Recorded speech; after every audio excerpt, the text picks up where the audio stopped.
NBC News has now confirmed what the Washington Post first reported this afternoon, that the Pentagon has been asked to make room for 20,000 migrant children on military bases. 20,000 migrant children on military bases.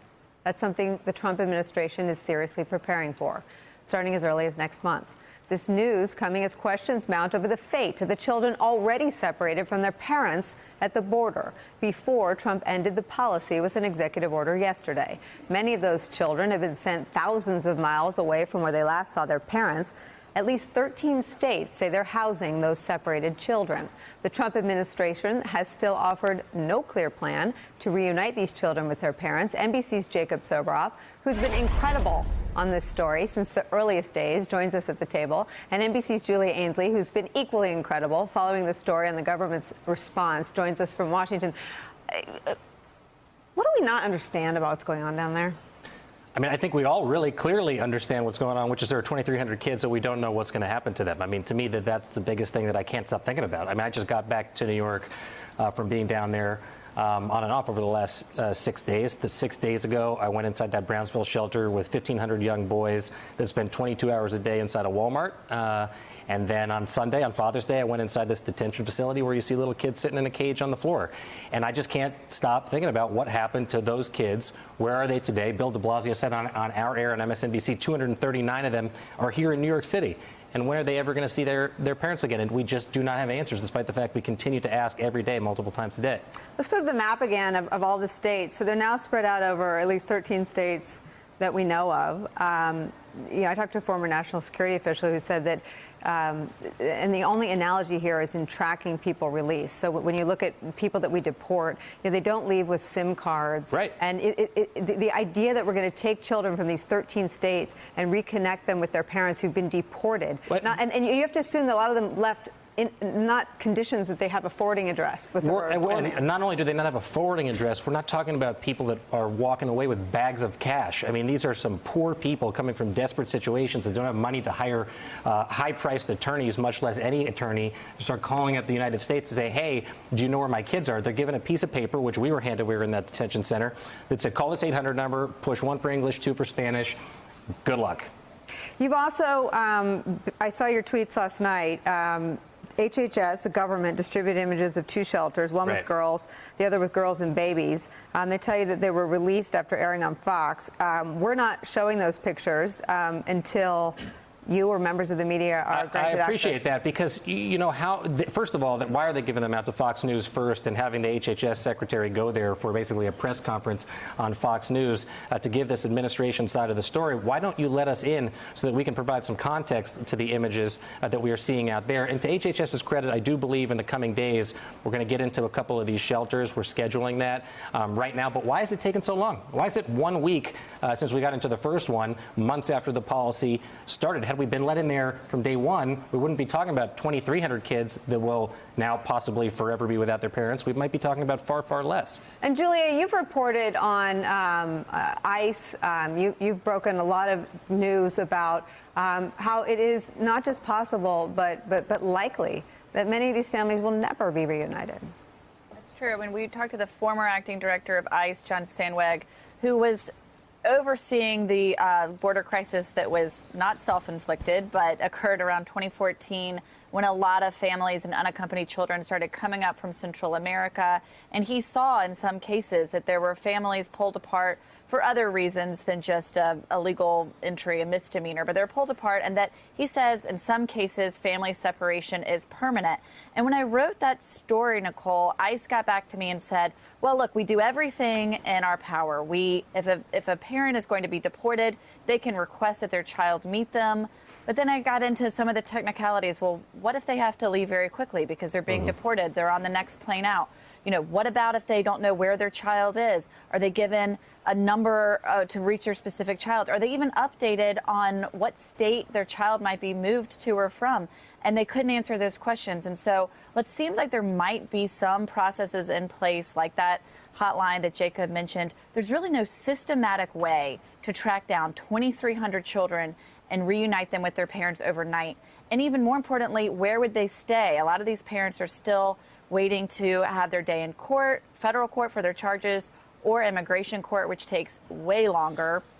Sometimes those cases can be set years into the future. So is there a way to get them from Marshall's custody into the ICE family detention centers with their children?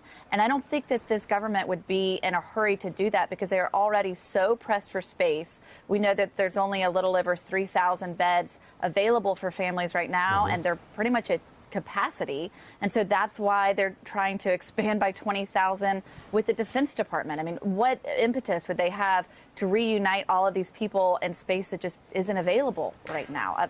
I don't know when or how they'll do it. Let me put up a tweet from my former colleague Mark Salter, who's a senior advisor to John McCain, who wrote, if we had a functioning Congress, the relevant committees would call the HHS secretary to appear, ask how many shelters and where they are, and threaten to cut off all money until they were open to members to the Hill and to press scrutiny. That's certainly the case.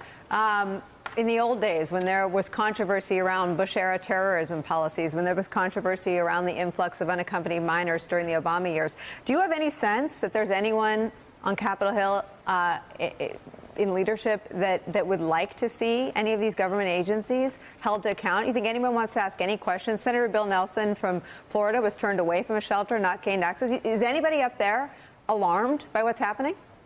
Yes, they're alarmed, but it seems that the anger, at least the temperature, has cooled a bit since the executive order was signed yesterday. And we saw a lot of people, Orrin Hatch comes to mind, a lot of people who are definitely immigration hardliners, John Cornyn, come out and say that separating families is wrong. But we haven't heard as much from them since that executive order was signed, Nicole. And I think it's because they were already in an uncomfortable position of attacking the president for one of his policies. But we need people to stay on this, like you're staying on this story, and continue to ask these questions, because you just can't let 2,300 children disappear because they happen to come into this country in between two dates that happen to have one of the toughest policies that we've ever seen.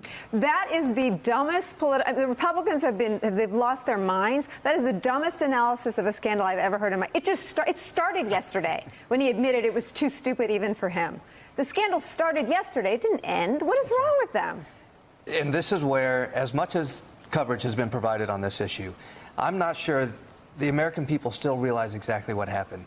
The United States government split up families. This is very different than the surge of unaccompanied minors in 2014. I was in Congress. We wrestled with, should we provide additional infrastructure resources for the border? Do we bring in additional judges? Do we change the system so instead of last in, first out, we go to first in, first out, quickly adjudicate people?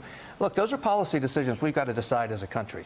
The notion that we need to have infrastructure to house potentially 20,000 people, do we want that to be on a military installation? Do we want to do that in communities across the country? Those are all policy decisions. But what is lost still in what happened is that the United States government, over a period of the last few months, split up families, and there are going to be children that grow up in the United States never knowing their parents again because of a decision by the President of the United States. And it's irreversible. I mean, I guess what Yes. I don't understand about the Republican-run Congress is, I've asked this before, I'm done doing it, they've lost their souls, that's evidence here, but why don't they want to help clean up the damage, and this may be irreparable damage to children done at the hands of the people running our government? Donald Trump, Paul Ryan, and Mitch McConnell have potentially ruined the lives of 2,300 children. And guess why? Because they may not have a way to undo it. It might be too late. This is something that's never been done before, which means there's not a way to undo what has already been done. They may be searching desperately for a way to undo it, but there quite literally is not a way. The other thing I would just like people to think about is those cages, those detention centers. You know, the reason we're reckoning with them is because there were little babies in them, but America has been putting migrants in those cages, on those mattresses, with those Mylar blankets for years. And if you were shocked by the fact that children were in them, I was shocked to see it myself. You should be shocked by the fact that we put human beings in there, not just in this administration, but in previous administrations, Democrat and Republican. Elise? I have absolutely no confidence that our government is capable of reuniting these 2,300 children with their parents. You look at what happened with Puerto Rico and the horrific response there, and now we're supposed to buy that the government is competent enough to reunite these families, Find 2,300 kids these innocent in 13 children. states. This that we know of. is the worst political crisis that if you were just scripting what could be the most horrific scenario that I could dream up. And maybe that's part of the problem. We've had a failure of imagination with the Trump administration, how incompetent and how depraved they can be with their public policy. Your newspaper in every section covered this story yesterday. The business section had the stories about Microsoft and Hollywood, some figures in Hollywood wanting to walk away from working with the federal government and working with Fox News, who defended this policy. You guys have covered every angle of this story. Where do you think the solutions will come from? Will they come from the private sector, who says we weren't able to stop this, but we're going to stop doing business with the federal? I mean, Microsoft, some employees at Microsoft took a stand. I mean, this seems to require, as Elise just said, more imagination to sort of help engineer some solution for reuniting these children with their families. Look, we have seen some airlines refuse to, put some of these kids on their flights. The private sector, in some ways, has been a real counterattack on the president in the past few months. I do think in a country as rich as we are and as powerful as we are and innovative, surely we can do a better version of this than splitting them up from their families. I mean, there's got to be a technology solution. And what's more enraging, I think, for a lot of people is this decision they made was in the making for some time. They had enough time to let out contracts, right, to find some beds for the first wave of kids. Did it occur to anybody in that administration what solution for putting these kids back together? Hey there, I'm Chris Hayes from MSNBC. Thanks for watching MSNBC on YouTube. If you want to keep up to date with the videos we're putting out, you can click subscribe just below me or click over on this list to see lots of other great videos.